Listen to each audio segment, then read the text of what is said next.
Phoenix, Arizona has earned the unenviable reputation of being a major hub for methamphetamine trafficking and use in the United States, leading some to sensationally label it the Meth City of the U.S. and describe users as zombies on the streets. Phoenix, Arizona, a sun-scorched metropolis now synonymous with one of America's darkest epidemics. Once celebrated as the Valley of the Sun, this desert hub has earned a far grimmer title, the meth capital of the U.S. The numbers tell a chilling story. Between 2015 and 2023, Phoenix saw a 300% spike in meth-related arrests, with local law enforcement seizing over 50,000 pounds of the drug annually. Overdose deaths tripled in the same period, turning quiet neighborhoods into hotspots of desperation. What transformed this city? Geography. Phoenix's sprawling highways and proximity to the U.S.-Mexico border made it a crossroads for cartels. Meth labs, often hidden in suburban homes or remote desert outposts, sprang up like toxic mushrooms, flooding streets with a cheaper, deadlier product. On the ground, the impact is visceral. Shelters report a 70% rise in homeless individuals battling meth addiction, many described as disconnected from reality, hollow-eyed, paranoid, and trapped in cycles of relapse. This isn't Hollywood fiction. It's a public health crisis, a city fighting to reclaim its streets from a crisis that's left too many walking shadows of themselves. The Meth City label. Examining the evidence. So, why do people call Phoenix the Meth City? Is it just a scary nickname, or is something really going on? Let me show you the truth, and it's unbelievable. In just one single police operation in 2025, they seized over 4,800 pounds of methamphetamine. Just try to picture that for a second. That's not a backpack full of drugs. That's the weight of a whole car. A car made of pure, destructive poison, ready to flood the streets. It's crazy, right? But wait, it gets worse. On top of that mountain of meth, they also intercepted over 300,000 meth pills. Every single one of those pills was a potential life shattered, a family torn apart. This wasn't just some small-time dealer getting caught. You know, this was an industrial-scale operation, like a massive, shadowy corporation whose only business is misery. The sheer size of it is just heartbreaking. Still, the most terrifying part of this whole story is remembering that this was just ×1 times bust. It makes you stop and think, if this is what they times caught asterisk, how much are they missing? What is the real size of this monster? It paints a grim picture, you know? It shows a city not just fighting a drug problem, but drowning in it. It's an endless tide of devastation. And you have to wonder, would you survive here? A hub for trafficking. You know, it's easy to think of drug trafficking as something that just happens at the border. But the truth? It's a business. And like any business, it's all about location, location, location. And for the Sinaloa Cartel, Phoenix is the perfect headquarters. Just look at a map. It's close to Mexico, sure, but more importantly, it's a hub where major highways spread out across the country like veins. It's the ideal place to inject poison into the heart of America. It's chillingly strategic. And get this, in 2025, authorities uncovered an operation that feels like something out of a movie. They traced 300,000 kilograms, that's over 660,000 pounds of meth ingredients from China, through Mexico, all heading for the streets of the U.S. through Arizona. It's just insane. That's not even the final product, you know? That's just the raw material for an unimaginable amount of suffering. The DEA doesn't call Phoenix a primary gateway for nothing. It is quite literally the front door for the cartel's poison. So, when local cops seize meth, a staggering 70% of it traces right back to the Sinaloa Cartel. It's unbelievable. They aren't just a times player in this deadly game. They practically own the entire board. It makes you realize this isn't a random crime problem. It's a calculated corporate-level invasion. So what happens when your city is no longer just a dot on the map, but the central hub for one of the most powerful criminal empires on Earth? Significant seizures. Sometimes the biggest battles aren't fought in war zones. They're fought during something as simple as a routine traffic stop. Just imagine, you're driving down the road in Phoenix, and you see a car pulled over. You probably wouldn't think twice about it, right? But what if I told you that inside that car, police found 50 pounds of pure methamphetamine? Just think about that. That's not a personal stash. That's enough poison to shatter an entire community. And this wasn't just a one-time thing. A few months later, another stop, another bust, this time 67 pounds. The DEA was so proud they even tweeted about it, calling it part of the number Sinaloa crackdown 2025. It's great that they caught it, but it's also terrifying. Because these stories, these big, flashy busts, are just the tip of the iceberg. Here's the truly mind-blowing part. In 2025 alone, authorities in Arizona seized a total of nearly 5,000 pounds of meth. That's more than any other state in the Southwest. It's an unbelievable amount, almost too big to even picture. So while every bust is a small victory, it's also a heartbreaking reminder of the sheer scale of the problem. It proves Phoenix isn't just a place where people are using this stuff. It's a superhighway for it. It makes you wonder, doesn't it? If they're catching thousands of pounds, how many thousands more are slipping through the cracks unnoticed? Understanding meth-induced psychosis. You've probably heard people use that word, zombie, to describe someone on meth. But have you ever stopped to think about what's actually happening inside that person's mind? It's not a monster movie. It's a medical nightmare called meth-induced psychosis. You see, meth floods the brain with so many chemicals that it basically breaks the part that tells you what's real and what isn't. Imagine your own mind turning against you, becoming your worst enemy. It's truly terrifying. Suddenly, you might start seeing things that aren't there, like insects crawling all over your skin. Can you imagine how horrible that would feel? That's why they constantly pick at their bodies, leaving sores and scars. They're not trying to hurt themselves. They're trying to escape a hallucination that feels completely real. Then comes the paranoia. You start believing everyone is watching you, that people are plotting against you. You can't trust anyone. It's a constant state of fear. On top of that, the body just starts to waste away. The sunken eyes, the horrifying dental decay, known as meth mouth. It's all a sign of a body being starved and poisoned from the inside out.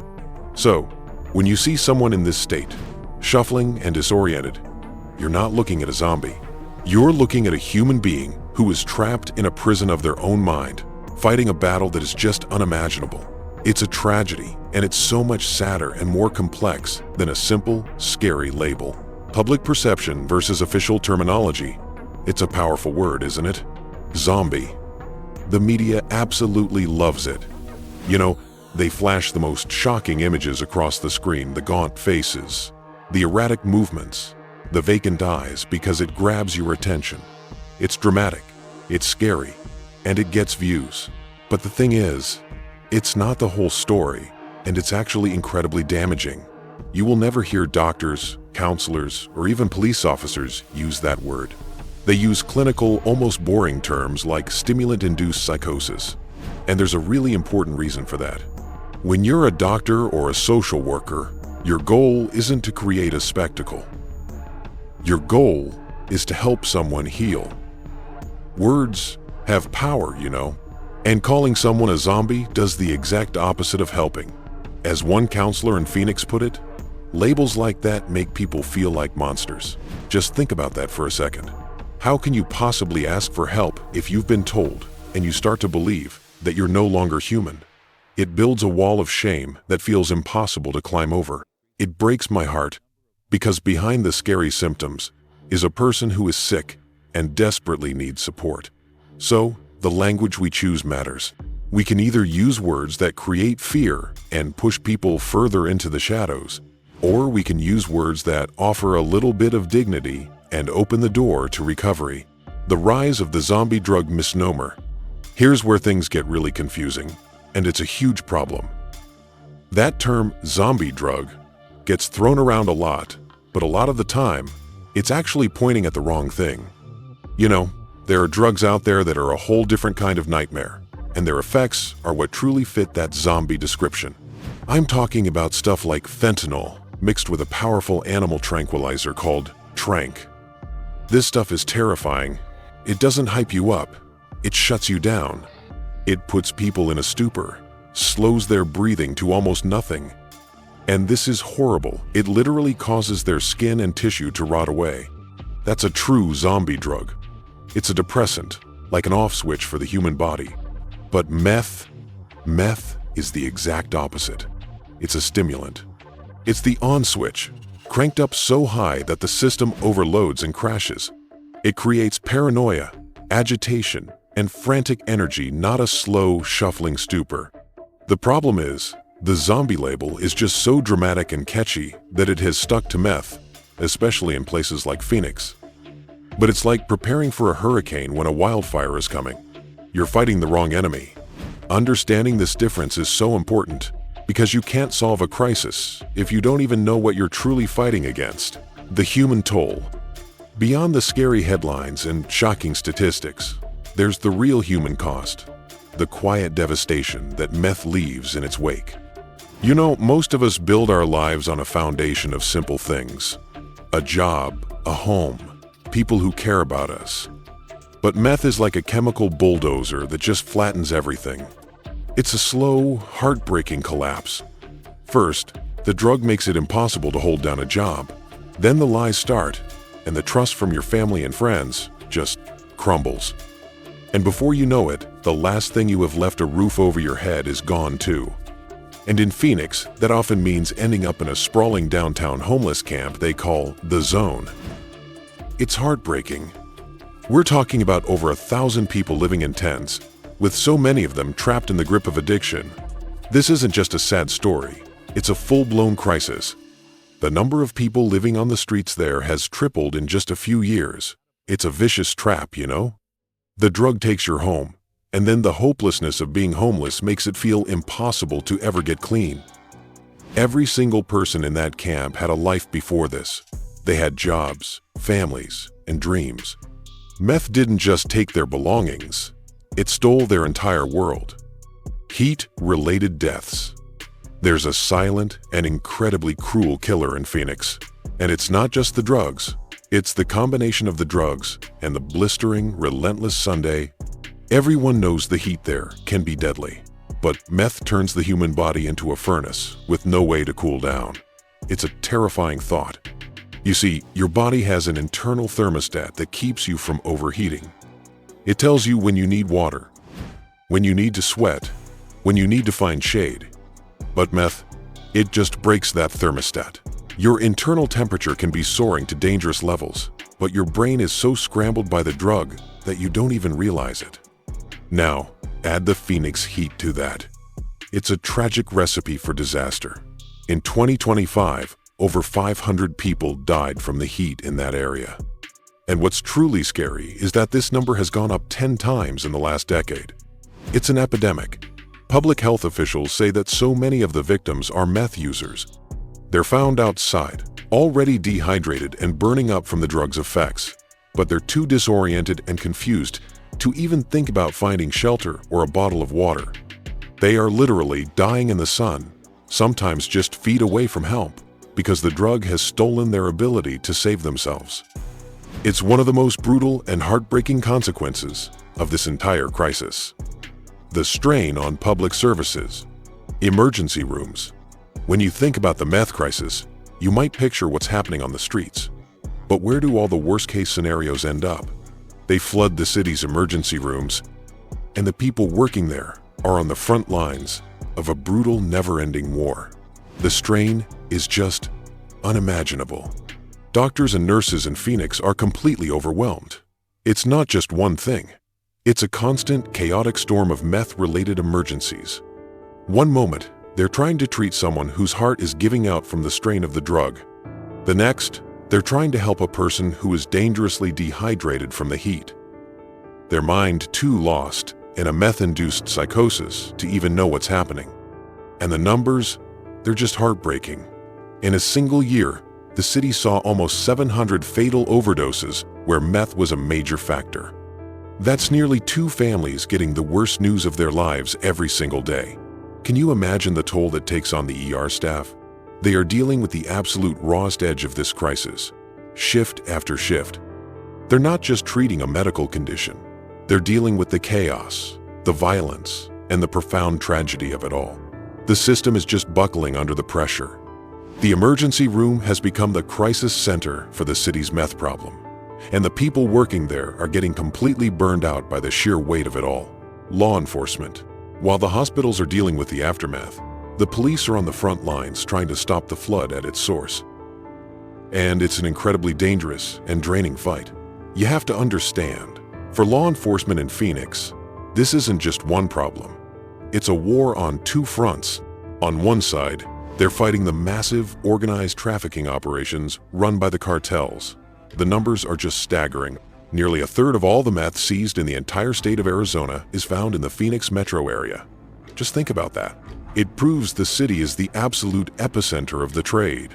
The police there are staring right into the heart of the storm. But then there's the other front, the violence that spills out onto the streets. When you have this much drug money at stake, the violence is always brutal and close behind. It's a dangerous game. 1 out of every 10 deaths in the county is a homicide, and so many of them are directly linked to the drug trade. We're talking about turf wars, deals gone bad, and the kind of chaos that puts officers and civilians in constant danger. Can you imagine the sheer amount of police resources, the money, the time, the manpower that gets sucked into this one single issue?